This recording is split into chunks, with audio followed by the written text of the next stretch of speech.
Oh, my pleasure, Dottie. Thank you. So we're seeing a rising consumer acceptance of self-service, right? This was rushed forward by growing labor shortages, increases in wage expectations, and also, has also been moved forward by better technology on the horizon. And with more acceptance of e-commerce, online purchasing, and bookings, offering self-service options is no longer really a nice to have. It's really a must.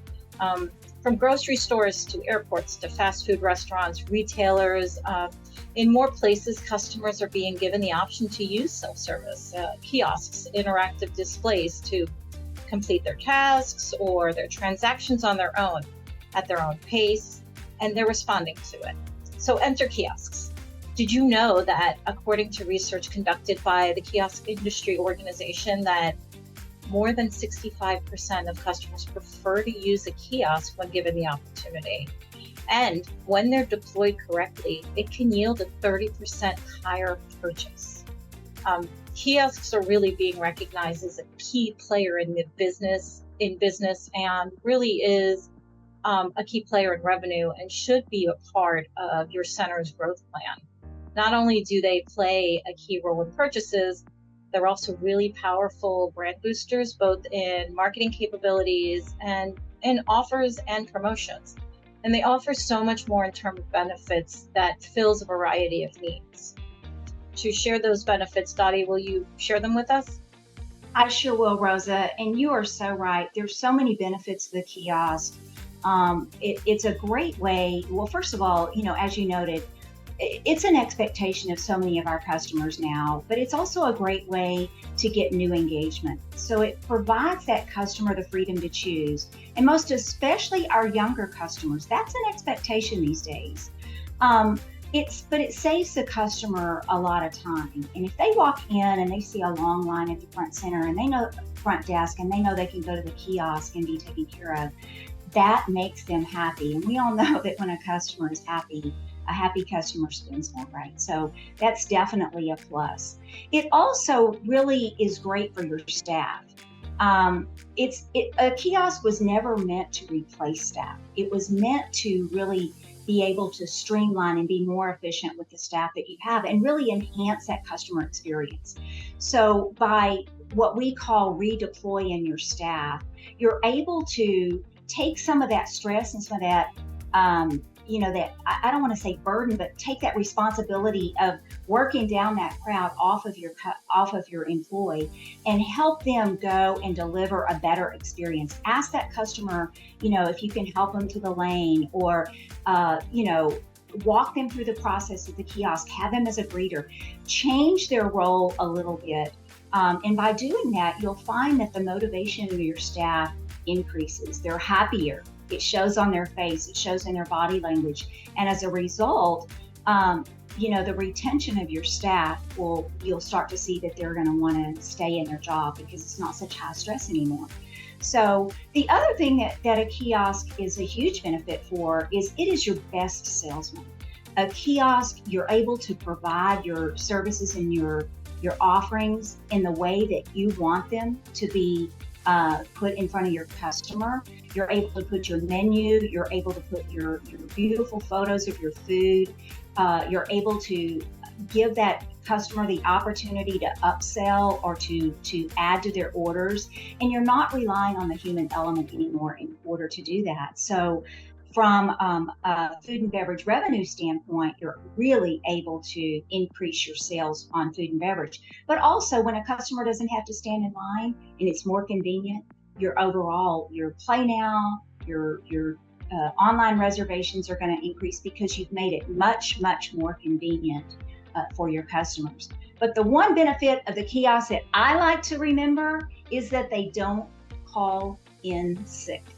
And today, let me tell you, that's a pretty big deal. That's something to really hang your hat on. So Rosa, these are all really wonderful benefits. These are just a few of the benefits because there's actually a lot of other benefits of the kiosk. But, just having these benefits are great, but there's something else that you need to do in order to make these benefits work for you. Absolutely, Dottie. The key is really to define the tasks you want to do in the best way possible to streamline your processes and increase customer satisfaction, right? So when you're ensuring success and you're planning for it, first and foremost, really location, location, location, right? Placement of the kiosk is critical to adoption and utilization and ultimately the success of the kiosk. You need to place it in a high traffic location within the customer experience flow. That means within the journey. Your restrooms may be a high traffic area, but they're not likely the best place for your kiosk.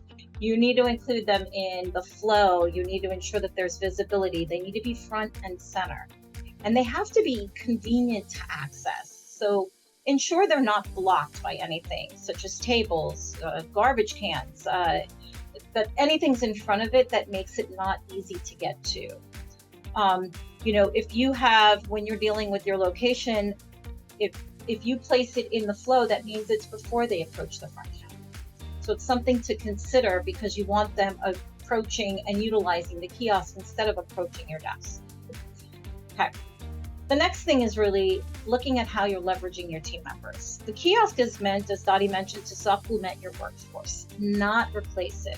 So redeploy your staff to assist in other ways. They should be greeting, answering questions, dealing with issues. And this is a really important piece. Consider having greeters by those kiosks. They encourage the use and they increase adoption. They can help remove any apprehension about using the technology. And this really allows the customer to use the kiosk without compromising on customer service. Not to mention, kiosk allows you to extend the hours with less overhead. And as Dottie talked a little bit about that, it never calls in sick, but it also can serve as a temporary measure to service customers if you're having a staffing shortage or you have staff that hasn't shown up today. It can really help fill the gap. Another element in ensuring its success is signage and advertising. As important as location is, so is the signage and the advertising. Proper signage lets customer know that the kiosks are available for use. It helps to create awareness, it helps to drive traffic to those kiosks, and it also informs on the purpose of the kiosk. So you want to take advantage of the marketing materials that we provided that really highlight for the customer what are the activities that they can do at the kiosk. You also want to take advantage of the advertising capabilities for in-house branding and marketing, or tease images and visuals of your food or perhaps upcoming promotion and events. And I know the team is going to talk more about this in a bit, but really taking advantage of it as an advertising tool as well. Additionally, to increase adoption and use, there's some thought behind considering downsizing or changing the use of your front counter. Maybe changing the footprint and the flow of how customers leverage your desk staff. Redirecting them to the kiosk reduces congestion at the desk and increases speed of service. And data even suggests that kiosk activity is faster than human engagement. So as simple as reducing availability of the personnel at the different counters you have and encouraging certain types of purchases at the kiosk only. Maybe you do this for a specific day or time or during peak or non-peak times. So with as much as you can do to ensure a successful launch, there are a few things to avoid during deployment that are common mistakes that we've seen made. Keeping staff in former positions. You still need your staff. You just perhaps don't need them doing the same tasks as they were doing before. Now they can really walk around, take on a new activity or a role, engage with your guests and your customers, really ensuring that they're delivering those great guest experiences. Another thing is putting in the devices and assuming that your customers, they're just going to jump on them right away, right? Just because that they're there and they're available to be used doesn't ensure that the customers are going to start utilizing right away. So we need to really bridge the gap between the human and the technologies. Some users are reluctant or uncomfortable, or they're just used to, out of habit, coming to your counters.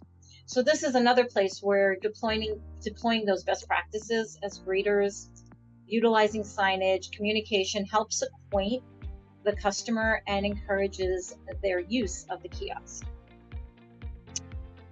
A big common mistake is not incorporating the kiosk into your operational model and treating it like it's standalone, like it's a standalone device versus making it a way for you to better control and enhance your guest experience.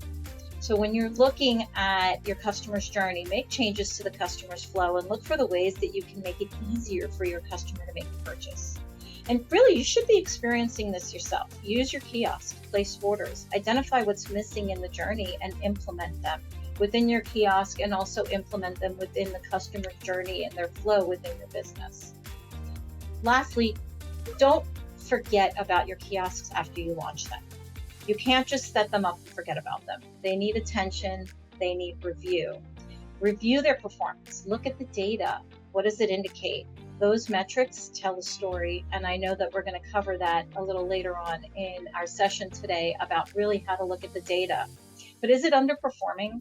Perhaps it's not in a good location, or the offers are not appropriate for its location, or they aren't the right ones that are being displayed.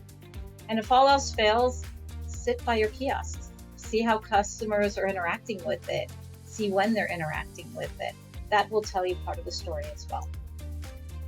Finally, Dottie, I wanted to share that, you want to be sure that you're creating opportunities to generate incremental revenue with your kiosk. So you should be offering upsells and cross-sell options to your customers. Upsell items can be things like extra time, food options, premium items.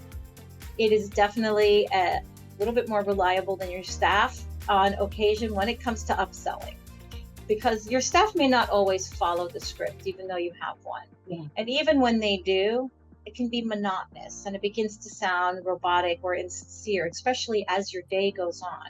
And when your line is long, your staff is not as motivated to sell. They're more motivated to clear the line and put people on the lanes. So there's an opportunity with your kiosks to offer those premium options and those sell options, and to ensure an increase in purchase. Users also spend more time when they're in control and they feel like they have a choice. So upselling and cross-selling at the time of purchase gives them an opportunity to make those purchases up front so they don't have to get back in line. The customer has a sense that they can make choices and they're in control of those choices, and they can move at their own pace. So they don't feel the pressure to make a decision. They feel better about the choices they make, and they make those premium choices. So important to ensure success, look at what you can be doing, looking at those common mistakes that we see made and how to avoid them, and ensuring that you're leveraging all of the opportunities available to you to create incremental revenue.